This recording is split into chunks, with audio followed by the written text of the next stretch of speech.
As you listen, complete the numbered spaces in the identification form in the book.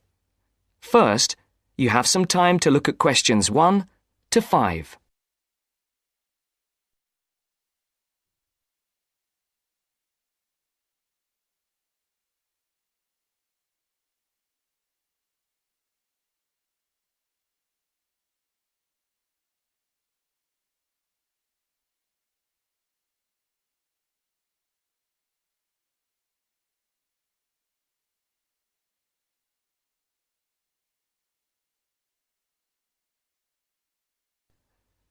You should answer the questions as you listen, because you will not hear the recording a second time.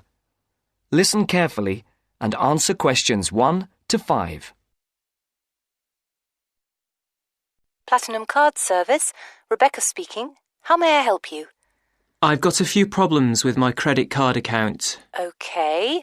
What is your credit card number? Let's see. It's here somewhere.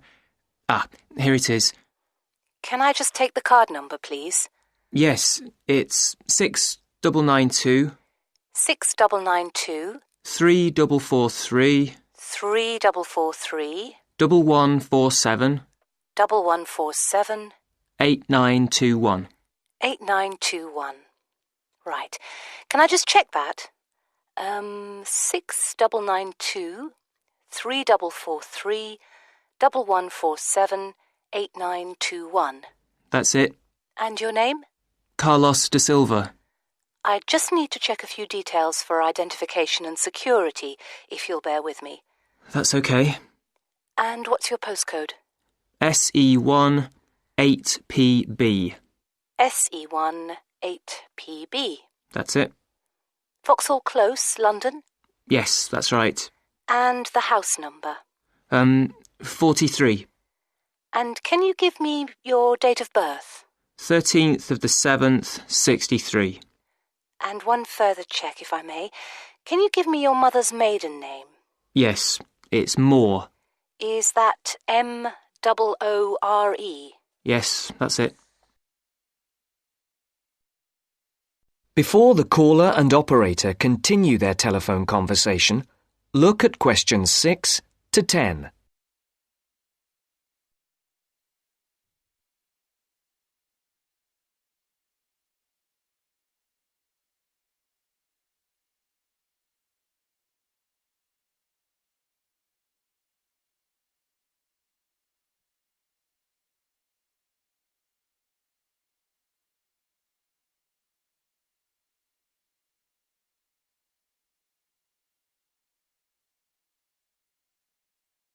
Now listen to the next part of the conversation and answer questions 6 to 10. For these questions, there are 3 alternatives: A, B, and C. Decide which alternative is the most suitable answer and circle the correct letter.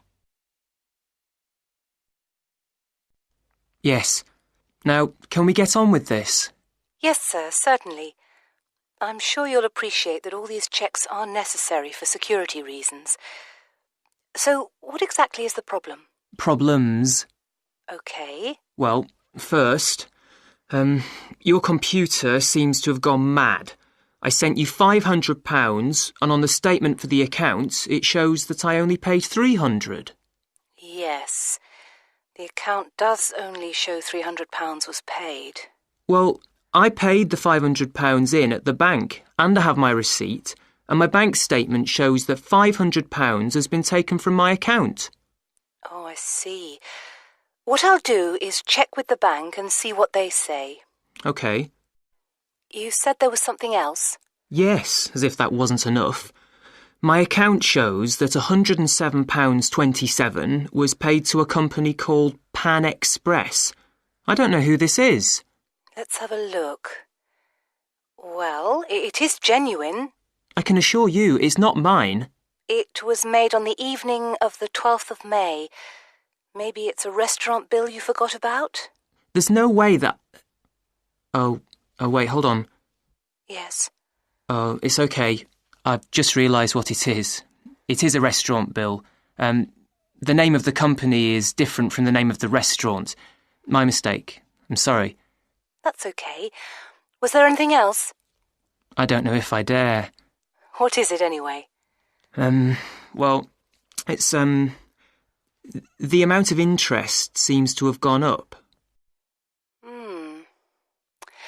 If you look at your statement for April, you'll see that the rate went down from 16.27% to 14.99% that month. Oh, yes, you're right. Was that everything? Yes, basically, it is. Okay.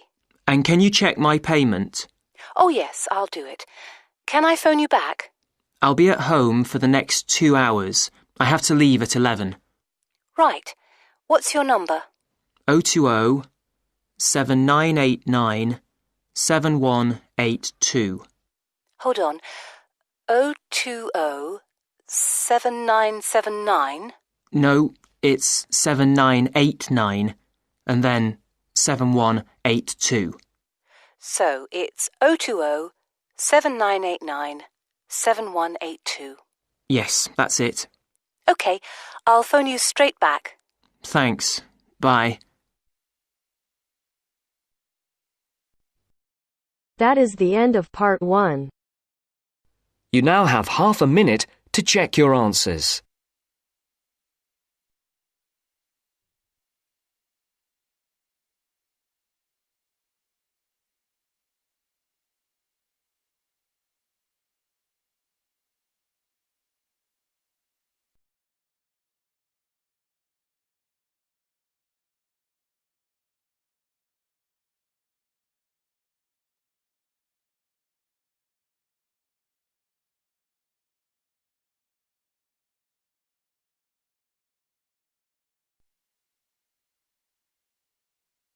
Now turns to part 2.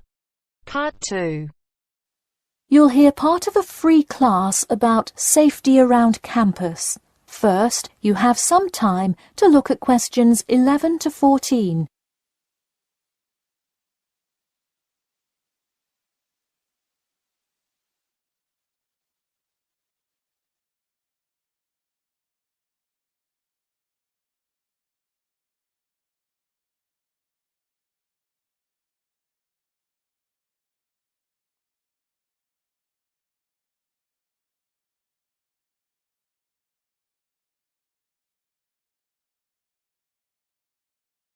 Now, listen carefully and answer questions 11 to 14. Good evening. I'm Geoffrey Miller from the University of Nottingham Student Union, and in this week's free class, Carlos Garcia is going to tell us about safety around campus. Over to you, Carlos. Thank you, Geoffrey, and thank you all for your attendance today. Also, I'd like to thank the Student Union here at the university for organising this lecture. Well, I've been serving and protecting the city of Nottingham for over 20 years now as a member of the police department. Does anyone know what type of crime is the most prevalent on campus? I heard someone say drugs and alcohol. That actually isn't too much of an issue.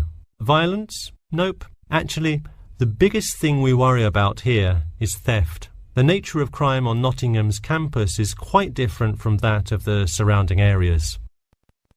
Crime rates across the East Midlands are very difficult to control. We'd like to see the rate stay the same for this calendar year, but it has been increasing steadily over the past 3 years. On campus, however, I'm happy to say that the overall crime rate has fallen this year. You wouldn't think so if you've seen the extremely exaggerated stories in the media. The media has done nothing but cause more concern about crime in our area. Even the crime shows you see today are a little bit far-fetched, but at least viewers know they're not real events. We'd really like to see more factual news articles out there so the public can have a rational sense of the safety level of our society. Before you hear the rest of the talk, you have some time to look at questions 15 to 20.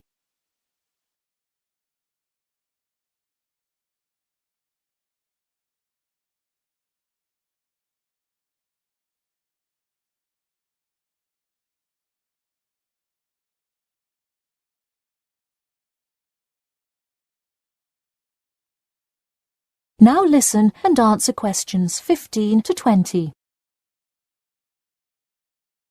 Okay, let's move on to what to do when you see a crime. Do not get involved if at all possible, and do not draw too much attention to yourself by running away in a conspicuous manner. Though most likely, and hopefully, you will not have to experience this situation, if you are being mugged, please do not try to resist. Instead, be compliant and seek help after the incident. Like I said, though, it is highly unlikely that you will find yourself amidst a crime, but it is important to be prepared should it ever happen. We find that educating students and staff on the correct precautions to take is the best way to increase your safety. Just remember to be smart when you're out late at night and avoid any area or person that looks suspicious. I know it sounds obvious, but I cannot stress this enough. It's also not a bad idea to have your mobile phone with you at all times, but be careful. If you're chatting on your smartphone on your way home, you're a prime target for thieves. I'd like to see a show of hands. How many people have left work or the library after 10 p.m. to go home before? A lot of you, right? If you do have to go home late at night, please don't walk home alone. More often than not, there's someone there that will be walking the same direction as you at some point. Walk home with a friend or co-worker. Even if you must use your phone to call someone that's nearby to walk with you, it's always safer to walk home with someone. So when you're walking home, you may feel more comfortable with some sort of self-defense, such as pepper spray. Now, it's your call whether you want to carry something like this or not. However, I absolutely advise against carrying a knife or any other offensive weapon. All too often, they can be used against you if you're disarmed, putting yourself in more danger. For all those interested, the Recreation Centre offers a free self-defense class to all students every Thursday evening. While obviously an introductory self-defense class may not equip you to fight off villains like a regular superhero, it does come in handy sometimes. After taking a self-defense class, you'll surely be more aware of possible dangers and how to deal with them. So hopefully now you have a more complete understanding of the nature of crimes committed on your campus and how to avoid being a victim. I know most students at the University of Nottingham are not the criminal types, but remember that there is no barrier like a wall or something keeping non-students out. There's no army force securing the borders, and I doubt anyone wants it that way. The campus is generally a safe place, but it's not immune to small crimes once in a while. All right, that's all I have to say for today. Stay safe. That is the end of part 2. You now have half a minute to check your answers.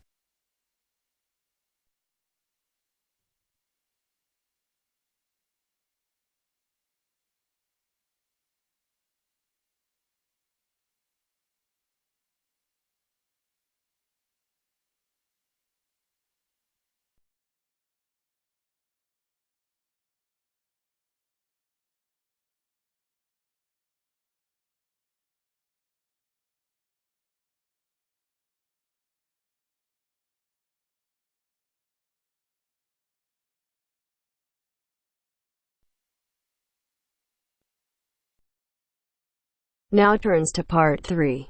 Part 3. You will hear two students, Sharon and Zhao Li, talking to their tutor about a presentation they gave the previous week.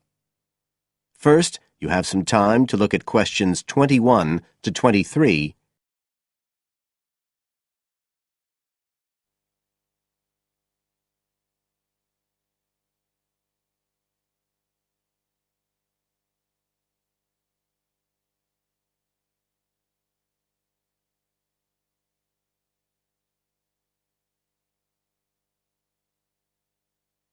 Now listen carefully and answer questions 21 to 23. So, Sharon and Zhao Li, In your presentation last week, you were talking about the digital divide, the gap between those who can effectively use communication tools, such as the internet, and those who can't. And you compared the situation here in Northern Ireland with southeast China. Right. So I asked you to do some self-evaluation, watching the video of your presentation and thinking about the three main criteria you're assessed by: content, structure and technique. What do you think was the strongest feature of the presentation when you watched it? Sharon? Well, I was surprised actually, because I felt quite nervous. But when I watched the video, it didn't show as much as I expected. So which of the criteria would that come under? Confidence? That's not actually one of the criteria as such. Zhao? Technique? It's body language and eye contact, isn't it? Well, I didn't think I looked all that confident, but I think that our technique was generally good, like the way we designed and used the PowerPoint slides. So you both feel happiest about that side of the presentation? Yeah. OK, now on the negative side, what would you change if you could do it again? Well, at first I'd thought that the introduction was going to be the problem, but actually I think that was OK. We defined our terms and identified key issues.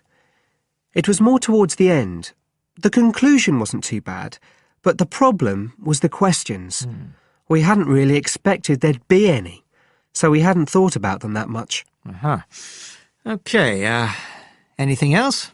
Well, like Zhao Li says, I thought the conclusion was okay, but when I watched us on the video, I thought the section on solutions seemed rather weak. Can you think why? Well, we explained what people are doing about the digital divide in China and Northern Ireland, but I suppose we didn't really evaluate any of the projects or ideas.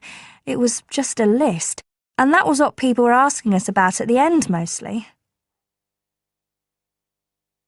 You now have some time to look at questions 24 to 30. On page 93.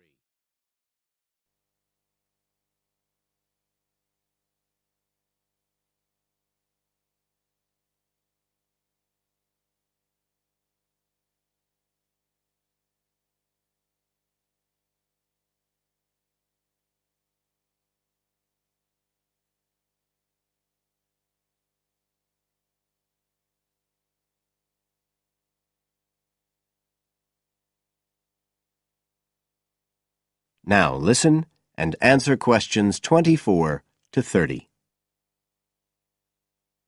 OK.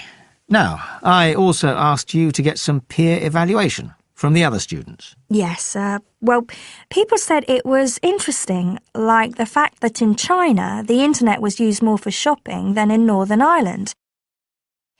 They said sometimes it was a bit hard to understand because we were talking quite fast, but we didn't think so when we watched the video. No, it's a bit different, though, because you know all this information already. If you're hearing it for the first time, you need more time to process it. That's why signposting the structure and organisation of the talk is important. That seemed OK. No one mentioned that as a problem. Some people said that we could have had more on the slides, like some of the other groups had nearly everything they said written up on the visuals as well. But other people said the slides were good. They had just the key points. Yes.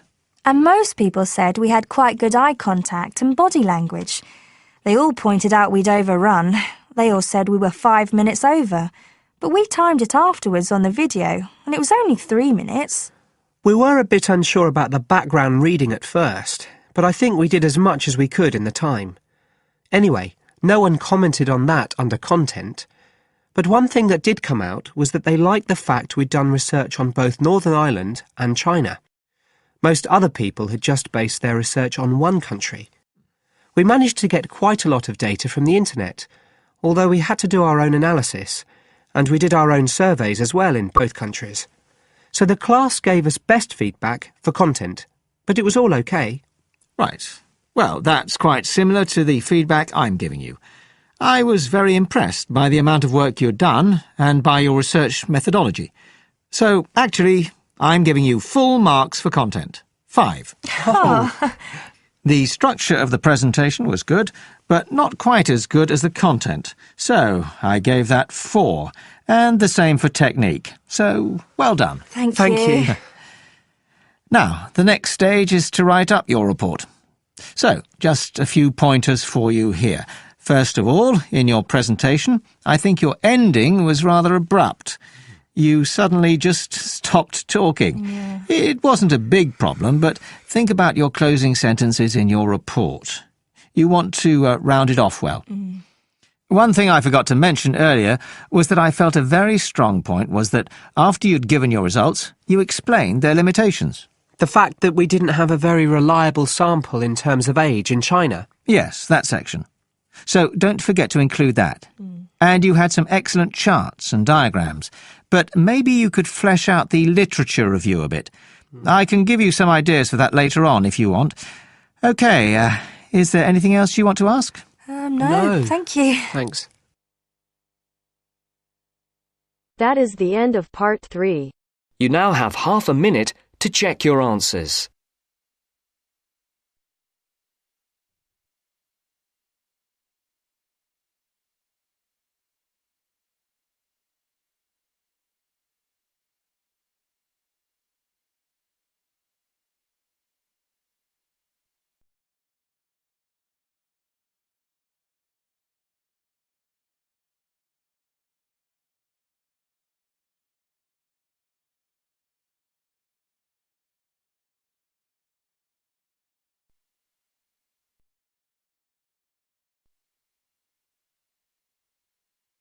Now turns to part 4.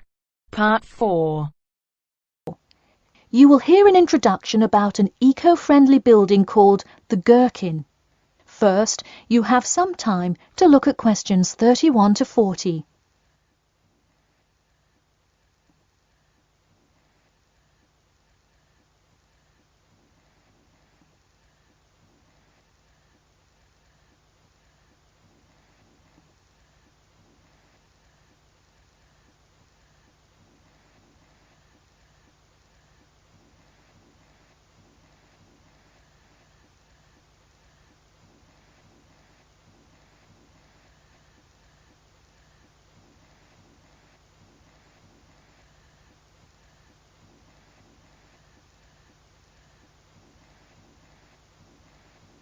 Now, listen carefully and answer questions 31 to 40. Today, I'd like to tell you about how UK architects are playing their part to address the issue of global warming. You have seen many of these iconic buildings while going about your everyday life, but you may not know how they are affecting your tomorrow. In 2003, construction was completed on the famous Swiss rebuilding, or more informally called the Gherkin, a true masterpiece commissioned by the law offices of Foster and Partners. This is not the first ambitious endeavour of the firm. They are renowned for their various philanthropic environmental efforts. The Gherkin, with its cut-and-edge green initiative and sharp design, is gaining recognition as an icon in modern architecture. You can pick it out of the London skyline by its unorthodox cigar shape. While its appearance is the obvious attribute at which to marvel, there is far more to this building than meets the eye. And let's face it, there's a lot about this building that meets the eye. The building helps reduce the city's carbon footprint in a number of ways. Just a quick note, in case you're not familiar with the term carbon footprint, get used to it. It's a buzzword you'll hear relentlessly to talk about reducing emissions. Think of it as the amount of harmful greenhouse gases that are given off into the environment by a single person, organization, or product.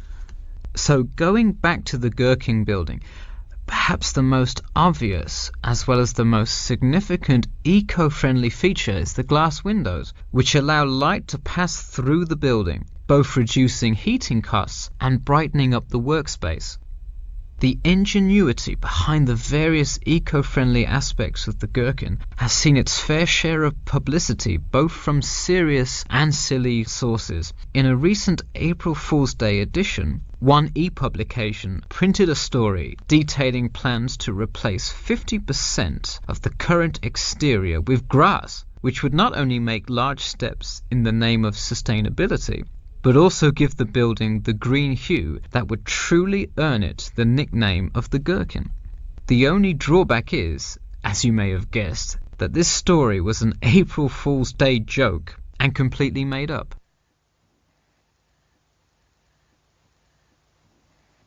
In all seriousness, though, the building is setting a new standard of design that other architects and city planners just cannot ignore.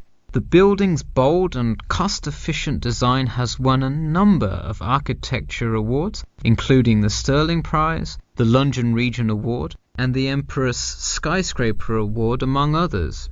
The design comfortably accommodates a large number of offices, while keeping maintenance and operation costs down, striking a superb balance between nature and the workplace. Nature is well and good, as long as the weather is nice outside. Given London's notoriously bad weather, the architects knew they must devise a quality temperature regulation system, and that they did. A special system designed to reduce the building's reliance on air conditioning was devised that cuts consumption in half compared to standard office buildings. There are atria that link each floor vertically to one another, forming spiraling spaces up the entire building. They serve not just as social common spaces, but also act as the building's lungs, distributing clean air from the opening panels in the facade through the entire building. The building isn't all business though. It has its fair share of fun as well. At the very top, a club room offers a picturesque entertainment spot for company functions, private parties, etc., with a breathtaking panoramic view of the city. The creation of such an innovative structure has many wondering what the future of urban planning and architecture may be. Well, if the other projects currently commissioned by Foster & Partners are any indication, the entire city constructed with similarly eco-friendly buildings is not far in the distance. The Masdar City development aims to create a desert city that produces zero waste and removes as much carbon dioxide from the atmosphere as it puts in, a huge feat in protecting our Earth. The Gherkin is a truly impressive feat, yet it is not the only one worth noting. Now to move on to another green initiative, I'll tell you about the Eden Foundation building found in Cornwall. That is the end of part 4. You now have half a minute to check your answers.